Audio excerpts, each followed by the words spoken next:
Excuse me. What in the world are you thinking?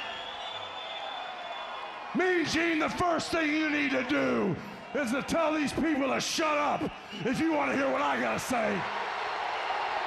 What up, y'all? It's KMB, the Sexy Ninja, in the place to be for a Paper Saber universe, and this is the New World Podcast, brother. And we're talking about Monday Night Raw, May 6, 2024. Michael Cole, Pat McAfee on commentary. Ooh, man, this was a banger of a show, and that's what's great about the new, this new era of Raw. It didn't feel like 3 fucking hours. So we started off with the Judgment Day. They all come out, everyone's apologizing to each other, and they're like, no, we all apologize backstage. But Damien's like, no, I need to tell everyone here what happened after the match at Backlash. And if you don't know, he got mad at JD and Finn, and he pushed them and said, stop it, when they were beating up Jey Uso. He says, I apologize, I got lost in the moment and everything like that. So that's what happens. And Finn Balor, he has his first match in the King of the Ring tournament next to the Queen of the Ring, the big show that is going to be on May 25th.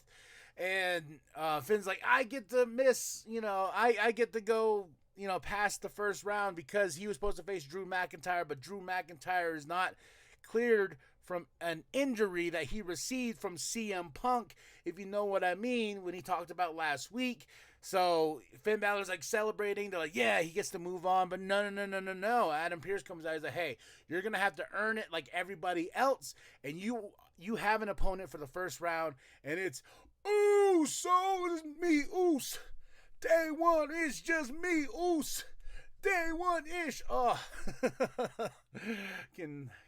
cannot get enough of that. And especially when Pat McAfee goes crazy. But he tells the Judgment Day to clear the ring because this match is up next. And we got the first round of the King of the Ring tournament, Finn Balor versus Jey Uso.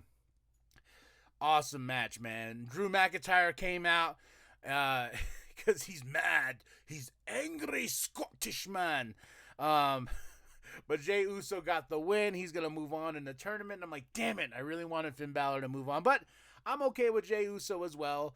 But Drew, he's mad. He's angry. And we have Ivy and Stark backstage because they have a match coming up in one of the round, for the first round, of course, for the Queen of the Ring tournament. Becky's here. She's rolling up. Then Drew's with Adam Pearce backstage. He's getting upset. He's getting mad. He's like, hey, why'd you take me out of the tournament? And Adam's like, yo, man, you told everyone last week about this injury, so I had to go confront the doctors about it. I had to go tell them. And they confirmed it, like, yeah, you are not cleared to compete. And he's pissed. So he gets in his car and drives off, and as soon as he drives off, here comes CM Punk right behind him. Great stuff, man.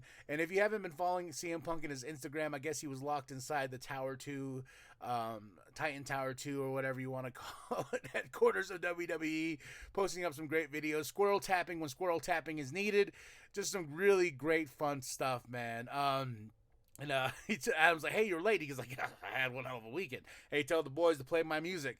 So he walks to the ring. We got a CM Punk promo up next. Chad is backstage. He's yelling at Alpha Academy, and CM Punk acknowledges Chad Gable. And he walks up to the ring, and he comes out, and he cuts a promo, and he's like, hey, he tells like, hey, where's Drew McIntyre? Everyone tweet on your phones right now to Drew McIntyre. Tell him I'm in the ring waiting for him because I'm going to knock his teeth in. I'm going to break his face and all that good stuff. So CM Punk is here, and he's mad. He wants to take care of business, but Drew McIntyre drove off. So he was hoping that he can lure Mr. McIntyre to the ring, but Drew doesn't show up. CM Punk has a great line, too, where he's like, yeah, because you're a choke artist, Drew, but I'm a choke artist as well, but different, little hit at Jack Perry. That crowd didn't pop to that line, man. But the crowd at home did. I did. I popped. I was like, ha! CM Punk, you bastard. I love it. But CM Punk waited, nothing. Then we have Kathy backstage with Ricochet and Braun Strowman. And asked why, Braun, did you help? And Braun's like, I don't like bullies. I don't like them. He doesn't like them. It's Braun Strowman. Then we have round 1 of the Queen of the Ring tournament, Io Sky with Damage Control versus Natalya. Oh, this was a fun match. Io Sky for the win, though. So Poor Natalia, once again, moving on. And Bully Ray tweeted out, which I agree with, turn Natty heel to the wrestling gods. And I was like, yes, something new out of Natalia, because she is just getting beat down. Even on NXT, she was beat down on the NXT Underground match. So, come on, Natalia, we need you to go heel. But Damage Control cuts a promo after how they're going to take over everything. Asuka is out with the injury, so Dakota Kai has to step in for that match. And telling the women's division, like, hey, we are here. We have this on lock, so you need to understand that. And, yeah, they just cut a great promo. And we go into our next match, which I feel is one of the matches of the night. We have Ilya Dragunov versus Ricochet. How does that not sound like a banger on paper, man? How does that not, like, as soon as they announced that match, I got the popcorn ready. I got everything I could, because it's like, this is going to be fast and furious and aggressive, and it's going to be awesome, man. And Ilya Dragunov versus Ricochet, a back and forth battle. Ilya Dragunov for the win. I was very happy, but I was very sad for Ricochet, because I was like, oh, because Braun was like, go out there, go from the prince to the king. King Ricochet, you know. Well, no, he wasn't Prince. My bad. But King Ricochet, that's what we want to get this man back to. But, man, you talk about a back and forth battle. Ilya Dragunov moving on in the King of the Ring tournament. Then we have Jackie backstage with Sheamus. He has a huge main event coming up. And it's nice to see that Sheamus is back in the main event, especially against the man Gunther in the first round of the King of the Ring. Next up, we have a Queen of the Ring tournament, round 1. Zoe Stark versus Ivy Nile. This was a decent match for what it was. A lot of misses. Like, I don't think they were connecting that well together inside that ring. So, you know, Zoe Stark got the win. And the crowd was very lukewarm on this match. I was very lukewarm. I was like, all right, somebody just win already. You know, it was a fun match for what it was, but there were some misses there that I think that they've noticed, and they're like, crap, all right, let's just get this done and over with. But Zoe starts moving on, and I like Zoe, and I really do like Ivy Nile. So Adam's backstage with R-Truth, Miz, and Dan Hurley, and they're like going back and forth. He's like, hey, why can't we face them? They're a sports team, right? Miz is like, no, stop getting us tag matches. Plus, that's the Huskies. Oh, great shenanigans with R-Truth and Miz. And Miz tells Adam, like, hey, we will talk about our next opponents for that match. And here comes Braun Breaker. He's like, hey, Adam, why am I not in the King of the Ring tournament? And he's like, I knew you were going to ask, so let's go step into my office and talk about that. I was wondering about that, too. I was like, why is Braun Breaker not in? Next up, we have the Judgment Day backstage. They're going back and forth. And they're like, you got a problem, Braun Strowman. And Damien's like, yeah, JD, you are going to take care of the Braun Strowman problem. JD's like, yeah, what? Here comes Dominic Mysterio with Carlito. And Damien's like, what is this? What is this now? Why do you keep bringing people in here? And he's like, hey, man, he wants to help. He's like, no. I don't need that. And Carlito's like, hey, man, scratch my back, scratch your back. You know, we could do this all day. But Damian Priest is not having it, man. And that shit was funny. But Carlito and Dom walk away, and Dom and that mustache getting more full. It is a beautiful mustache, though. Can I say that? I can say that, right? Bronson Reed versus Chad Gable. Fun match. Chad Gable showing off how strong he is. And no winner. DQ. Why? Because here comes Sami Zayn. He attacks Chad. He attacks Bronson. And then after the match, Bronson Reed goes to Adams like, hey, you know, you need to make this right. You know what you need to do. Like, I'm pissed the fuck off. I'm supposed to have that Intercontinental Championship. Adams like, okay, hold on, blah, blah. Then we go to a Gunther promo. Gunther talking about Sheamus, and this is the trilogy we want and the trilogy we need, if we didn't know, between Gunther and Sheamus. Michael Cole's with Becky Lynch.